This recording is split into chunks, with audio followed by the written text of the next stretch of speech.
The French Chef is made possible by a grant from Safeway stores. Under this silver drum is Miss Charlotte Malakoff, who, with the support of Ladyfingers, is about to take part in an intriguing dessert drama today on The French Chef.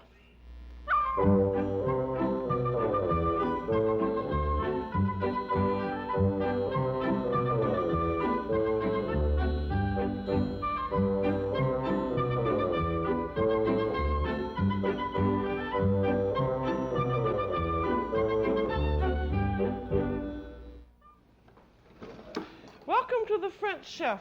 I'm Julia Child. Today we're going to do a really exquisite French dessert called Charlotte Malakoff. It's a chocolate almond cream molded in Ladyfingers. Malakoff is certainly an interesting name, but Ladyfingers, no. Perhaps if you called it Ladyfingers with a French accent, they would sound better, but I think the reason Ladyfingers makes people sort of group is because we're used to this loathsome, horrid, limp, soggy thing that's called a ladyfinger, and they're just absolutely disgusting. And if you use them in any decent dessert, it just wouldn't go. But if you make homemade ladyfingers like this, which are nice little dry cookies made out of sponge cake batter, I think you will find that ladyfingers would mean a delight to you. And all that these ladyfingers are egg yolks, sugar, flour, and beaten egg whites. By themselves, they're not very interesting, but when they're dipped in liqueur and surround a lovely dessert like our Charlotte, they really come into their own. And so we're going to make ladyfingers today so that you can use them yourselves in all kinds of desserts. And when you're going to start out any kind of a dessert or cookie recipe, you want to heat your oven first, and ours is heated to 300 degrees.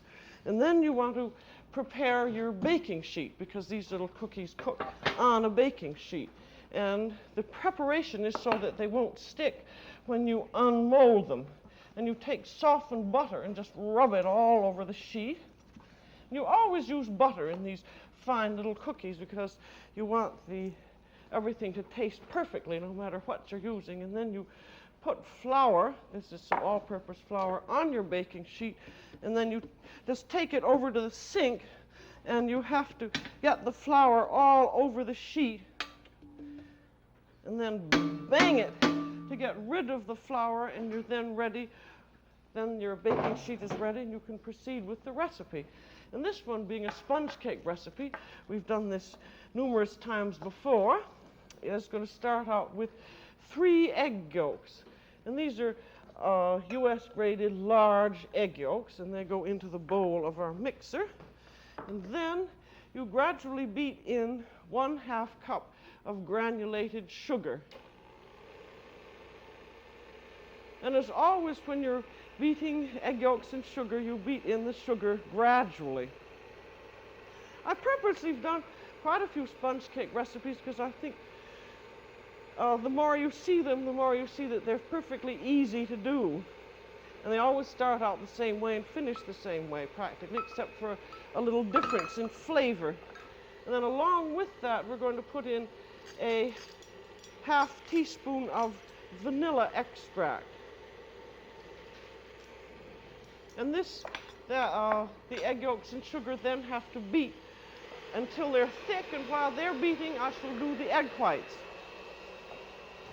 And I'm going to use 3 egg whites, and I'm going to beat them in my French unlined copper bowl. I'm using a large wire whip. And you start out by beating them until they've begun to foam, and you don't have to beat very fast. Now you see they've begun to foam, and so then you add a little bit of salt. This is going to be just about 1/8 of a teaspoon of salt.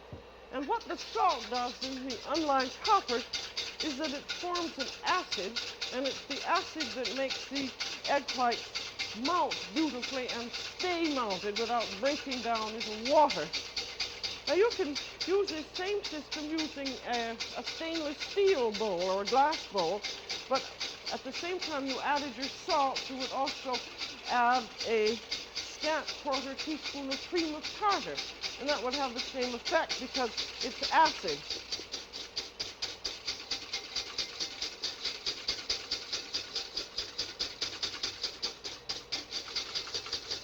Now, as soon as those are in soft peaks, you're going to sprinkle in some sugar. Now that's soft peaks, so I'm now going to sprinkle in a heaping tablespoon of granulated sugar.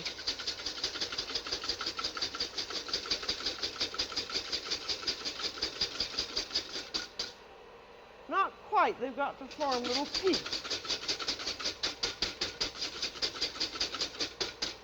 See, the object is to have as large a beater as possible, and then your egg whites melt quickly.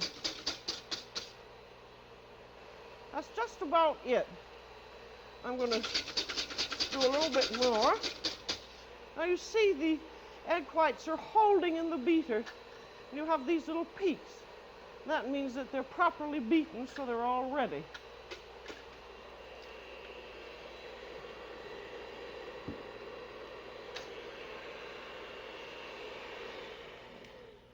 I want to see how these are. The trick to Ladyfingers, it's a more tricky recipe than other sponge cake ones because you have to be sure that your egg yolk and sugar batter is very thick. You're supposed to thoroughly make the ribbon. I'm just going to beat it another minute just to make sure. You can beat this by hand too, but I think it's much easier to beat it by machine. I'll give you, while that's beating, I'll give you the proportions again. That is 3 egg yolks and 1/2 cup of granulated sugar and 1/2 teaspoon of vanilla beaten until pale and thick. And then 3 stiffly beaten egg whites. And I think we will see how this is now.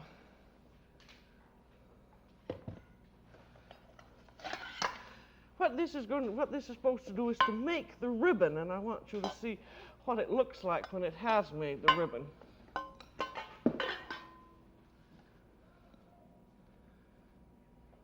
You see, that's a very definite ribbon when it falls off the spatula, and it forms a ribbon on the surface of the mixture when you drop it in. And this is, be sure you beat until then, to that point, before you're ready to fold in the rest of your ingredients.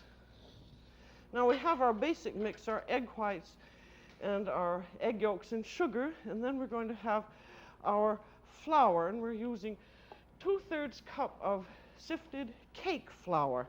Be sure that this is cake flour, and be sure when you measure it that you sift the flour into your 1/3 cup, sweep off the excess, and then do that twice and return the flour to the sifter. And we're going to beat this, fold this in alternately. So we're going to fold it into here, and we start, because this is a stiff batter, with quite a big plop of egg whites, and stir the first amount in so you lighten your batter, and then sift on about 1/4 of your flour and start folding. You know, this folding mechanism of method of taking a rubber spatula and going straight down to the middle and then to the side of the bowl, and then turn the spatula and up, and then keep circulating your bowl, and then adding a little bit more of your egg white. You do this in about 4 parts.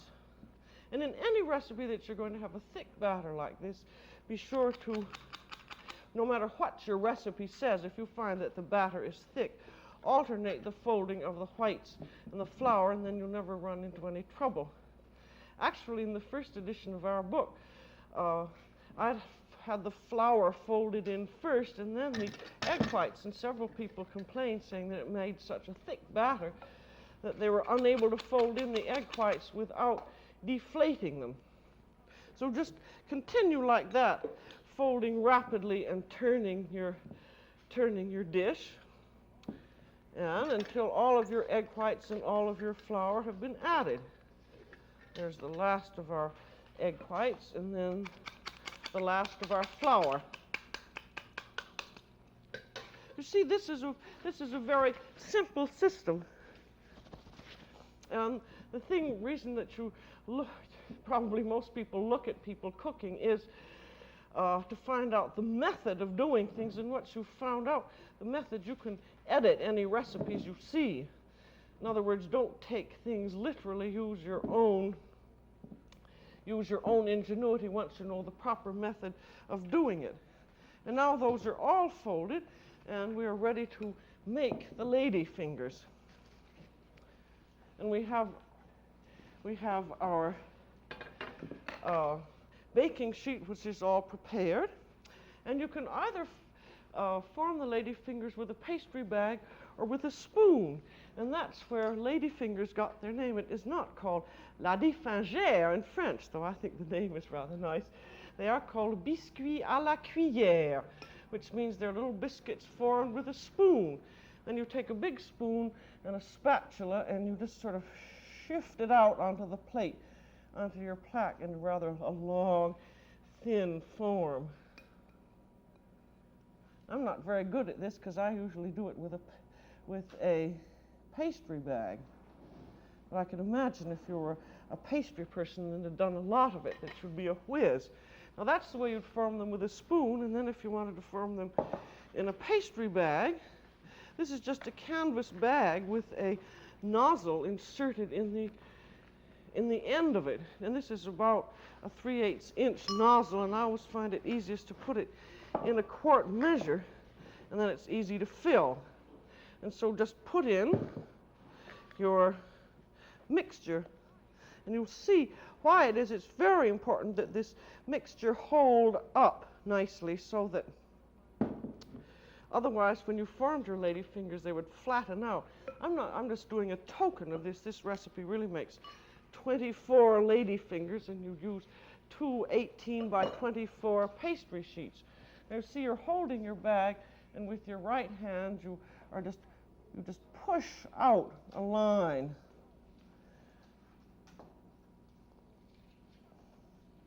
I find sometimes if you get this mixture in a tube with too large an opening, that's a rather wiggly Ladyfingers. I guess she's got arthritis, the poor thing.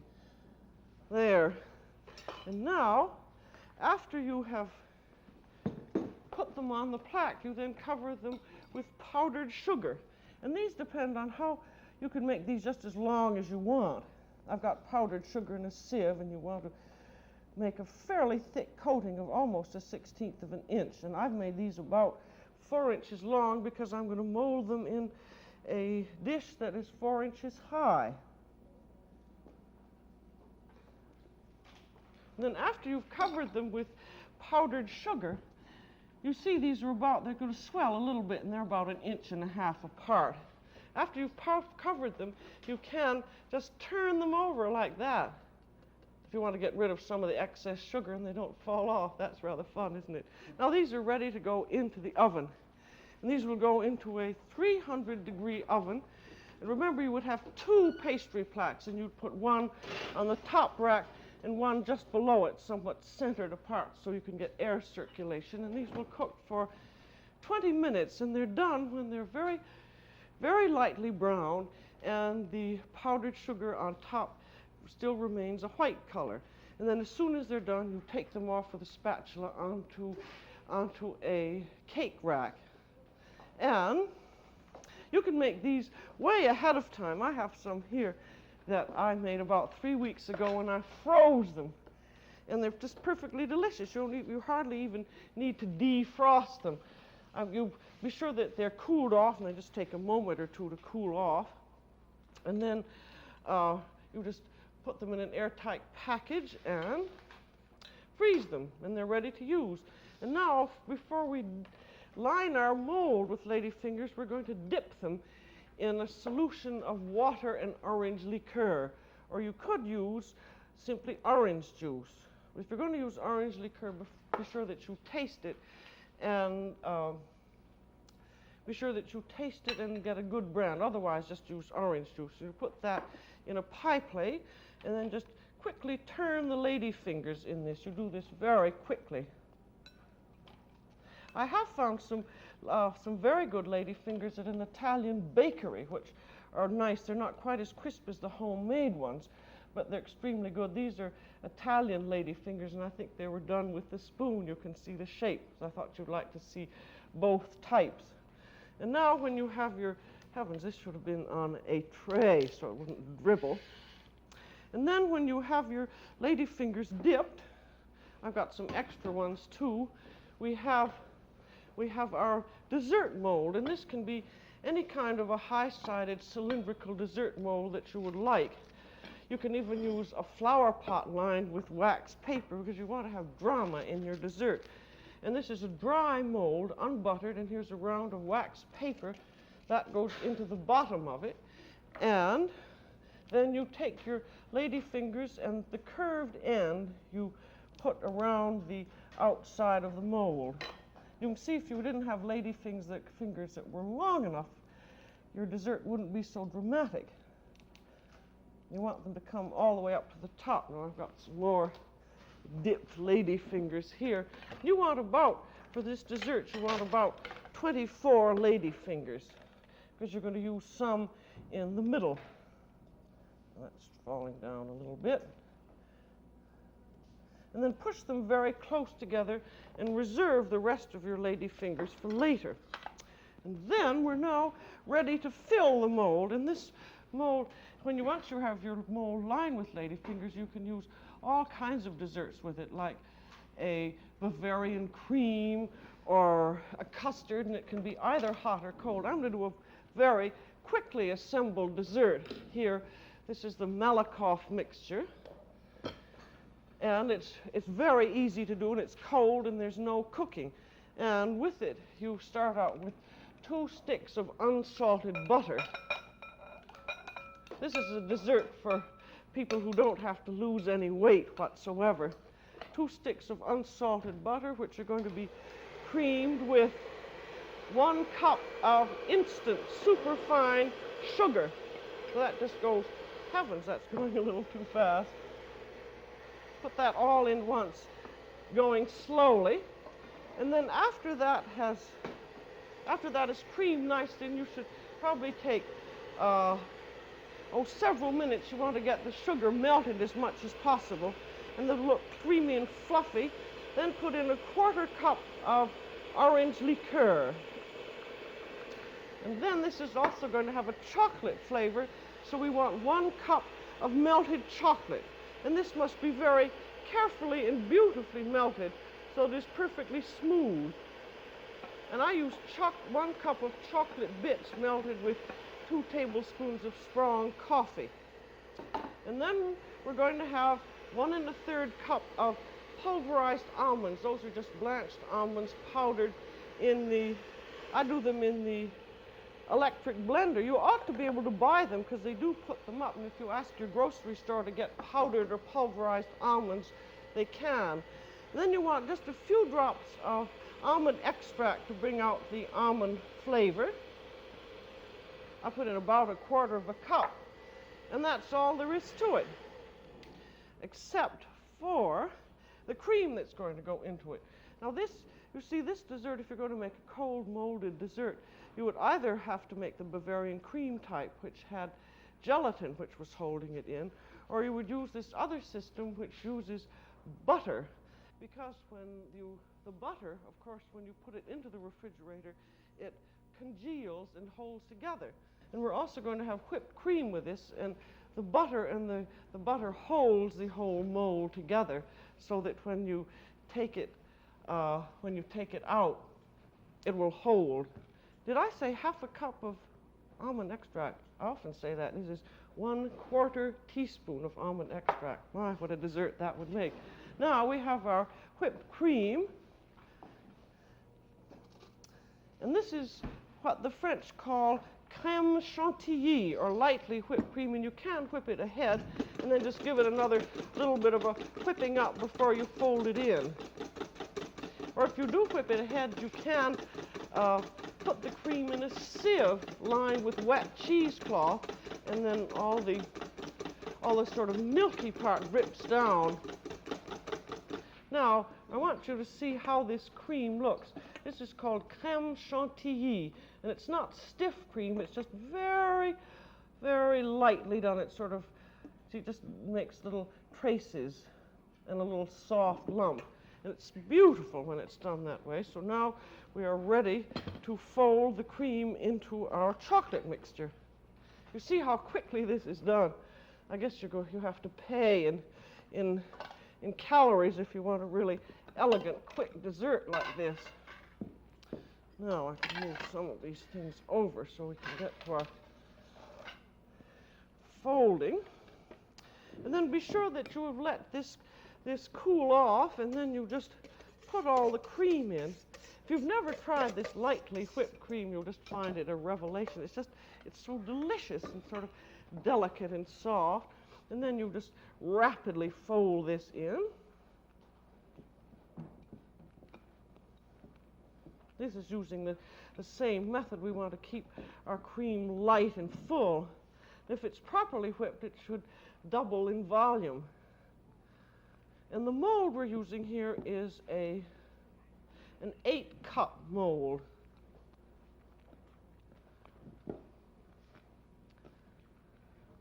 There, now that's nicely mixed in, and then it's a good idea to taste it and see if it's really any good. Oh, it's just awfully good. I really think this is really the best dessert I know. Well, we're now ready to fill the mold. It's all lined with the Ladyfingers. And then you just put it in, and we're going to have layers of the Malakoff mixture, and then our dipped Ladyfingers. You see, these can be torn apart. You see why you need about 24 of them, and these give a lovely additional flavor. Wow, that's such a good dessert. It's the kind of dessert, though, now this 8-cup one, because it's a rich one, this will serve, I think it could serve 10 people. And the nice thing about it also is that you can do it way ahead of time, because it will sit in the refrigerator for 2 or 3 days. I haven't really tried freezing it. We always seem to eat it up too fast. And there goes more in. And if you have any left over, you can just put it in a little separate mold. And then you cover the bottom with Ladyfingers.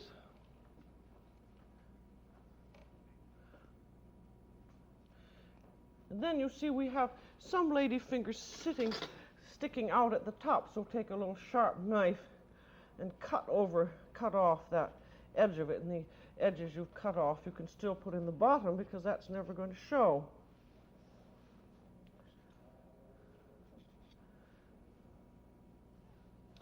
And then that gets covered with waxed paper, and we have to have a weight on it.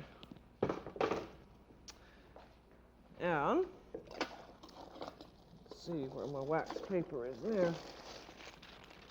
You just put some waxed paper on the top, and then you should have a plate or saucer which is just about the same, which will sort of fit down a little bit into the mold, and you just press it down in that, and then you're going to put some kind of a weight on so that all the little interstices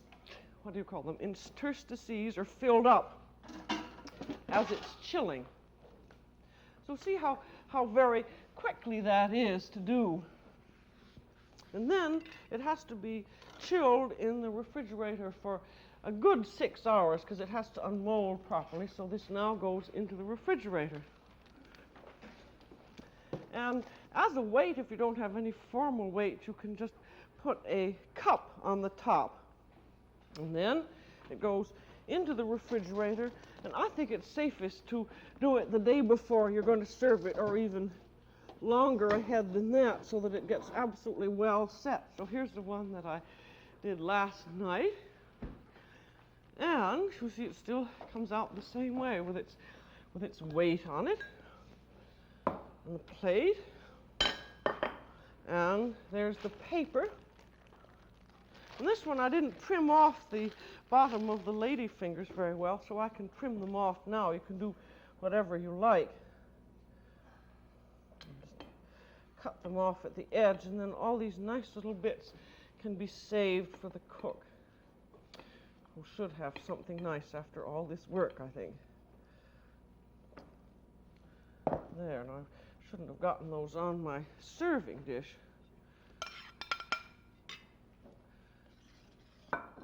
Then we're ready to unmold it. And now, as you remember, this mold was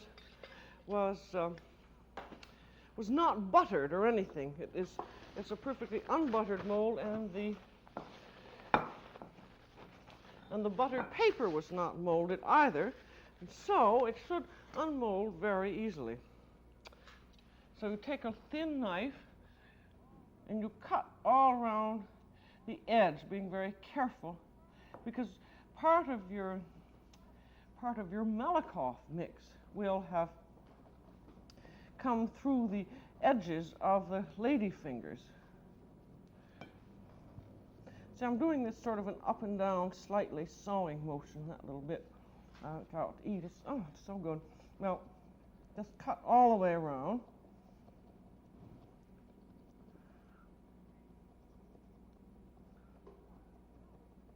And now, with any luck, this will unmold. So you have your chilled serving dish. You turn it upside down.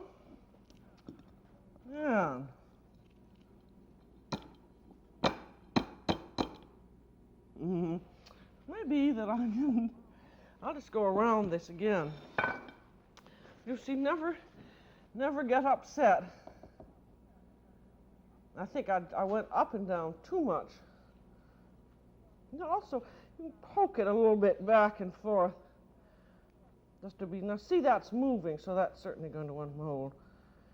That's what I say, but you just keep on doing this and eventually it will.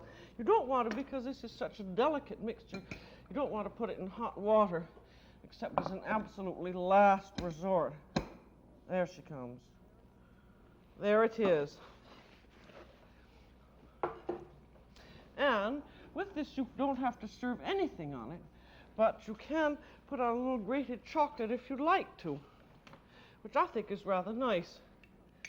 I've just got some grated bitter chocolate in this little cheese grater, and I think that makes a rather nice topping. And now I want you to see how it looks when it's served. You just cut it right down like a pie. I think it would be better to cut it down with a knife like a very high pie. The first slice is always the hardest to get out. And there you are. So now that I've given you an introduction to Charlotte Malakoff and Ladyfingers, it's bound to be the beginning of a wonderful friendship. That's all for today on The French Chef. This is Julia Child. Bon appétit.